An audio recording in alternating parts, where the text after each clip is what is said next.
क्या कर दिया जाए। अरे भिंदिया के उम्र का बाबी बच्चा भी आबी आज तक हमारा चराना छोड़ना छोड़े के पड़ेगा। ये तोहार घर है। ये हमार घर नहीं के जहाँ हमार माई रहेली वो हमार घर बा। जितना भी भोजपुरी के देखे वाला लोग बा उ सब के सांझे बिहार चैनल पे स्वागत बा। आज हम जो ना फिल्म के ट्रेलर के रिव्यू करे खातिर आइल बानी। ये फिल्म के नाम है बिन पिया डोली बिन पिया गहना। बिन पिया डोली बिन पिया गहना ये एगो पारिवारिक फिल्म बा। काफी मार्मिक और इमोशन के समावेश बा ई फिल्म में। ई फिल्म के ट्रेलर देखला के बाद रुआ अंदर एक उत्सुकता बनल रहे अब बन जाता ई काश ई फिल्म अभी रिलीज हो गई रहे। काहे से कि अंदर के ममता और इमोशन इस तरीका से उन मुकाम पे पहुंच जाता कि पूरा कहानी के बारे में जाने खातिर इच्छा और मन व्याकुल हो जाता। तो ये फिल्म के बारे में बतावे से पहले हम बतावल चाहता नहीं कि ये फिल्म के हीरोइन भाई संजना पांडे और बाल कलाकार बनल आर्यन बाबू। फिल्म के कहानी की शुरुआत होता कि ये फिल्म में बाल विवाह कल जाता। बाल विवाह जवन एगो हमनी के समाज के कुप्रथा रहे। अगर हमारा घरे बेटी भाई और रवा घरे बेटा भाई, चाहे हमरा घरे बेटा भाई रवा घर के बेटी भाई, तो ओकर होश संभाले से दुनियादारी के बारे में जाने से पहले ही ओकरा के एक दूसरा के रिश्ता में बांध दिल जात रहे, एक दूसरा के बना दिल जात रहे। लेकिन ये प्रथा के ये कुप्रथा के हमने के मॉडर्नाइजेशन, हमने के संस्कार और हमने के शिक्षा के बदौलत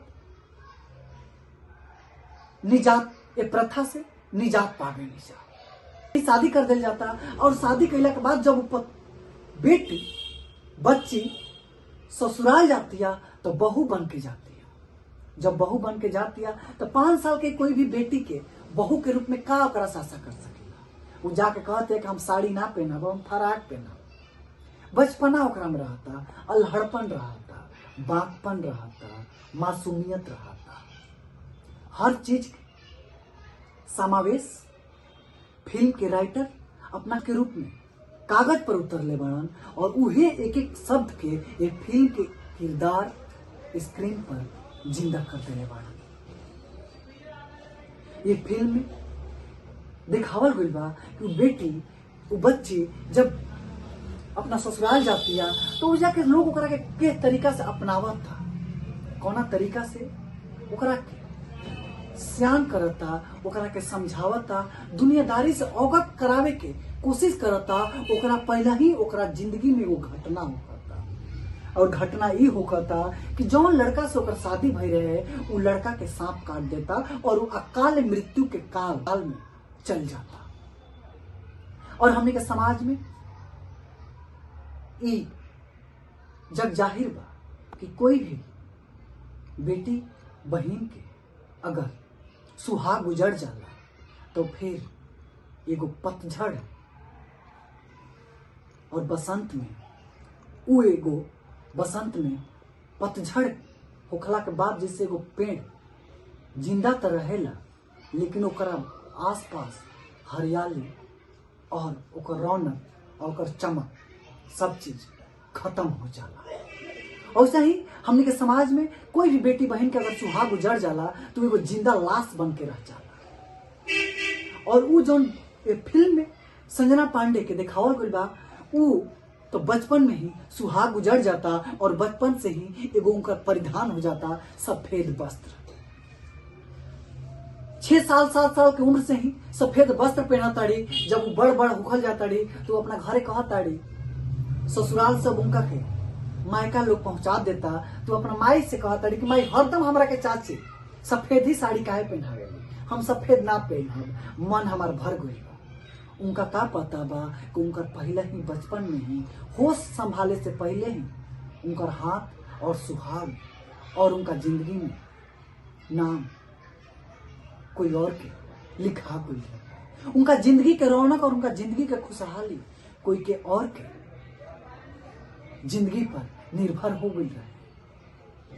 समय बीतत जाता, संजना पांडे के उनका ससुराल वाला उनका के ले जाए और लिया जाए खातिर आवताड़ा में। एजा जब उनका मायके में माई कोशिश करता है कि एक बार फिर से होकर ब्याह करा दिल जाओ, लेकिन समाज, गांव, घर, परिवार और दुख से दुखी ना होखेला। बहुत ऐसा कम लोग बा कि और दुख से दुखी बा। कहे से कि आज के दौर में जो बाजारू समाज हो गई बा, एकरा में घड़ियालू आंसू से भी ज्यादा आंसू इंसान बहावता। वैसे ही फिल्म में दिखावा गई बा कि फिर जब ससुराल के लोग संजना पांडे के ले जाए आवता, लेके जाता, तो उनका घर में अब का सीन उत्पन्न होता, कैसे परिस्थिति बनता। फिर उनका ससुराल के लोग एक बार फिर से उनका ब्याह करावे के कैसे कोशिश करता, और ये कोशिश में का अड़चन आवता, कैसा कौन तरीका से स्थिति परिस्थिति के समावेश करके ऑडियंस के आंख में आंसू छलके पर मजबूर हो जाता। ये हर चीज ये फिल्म के राइटर, डायरेक्टर, प्रोड्यूसर अपना एक्सपीरियंस से मोती की तरह एक एक करके धागा के सहारा से पिरो के माला जैसे बन जाला, और सही शब्द के रूप में अपना कलम के जादूगरी से कागज पर उतारल हर एक चित्रण के, कलाकार के, कैरेक्टर के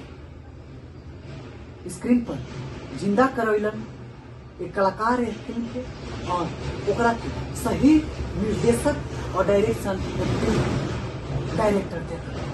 और भोजपुरी फिल्म इंडस्ट्री के डायरेक्टर, प्रोड्यूसर, निर्माता, निर्देशक हर कोई से हम कहल चाहते हैं कि बिना हीरोइन के पेट के नुमाइश के, बिना चोली घाघरा के नुमाइश के भी फिल्म बनावल जा सकेला। और समाज के जौन एगो कोड बा, समाज के चेहरा पर जौन एगो पर्दा बा, ओकरा के बेनकाब कइल जा सकेला। काहे से कि इंटरटेनमेंट के नाम पर नग्नता और फुहरता ही ना होखेला। इंटरटेनमेंट के नाम पर समाज के वो एगो चेहरा के बेनकाब कइल भी जा सकेला।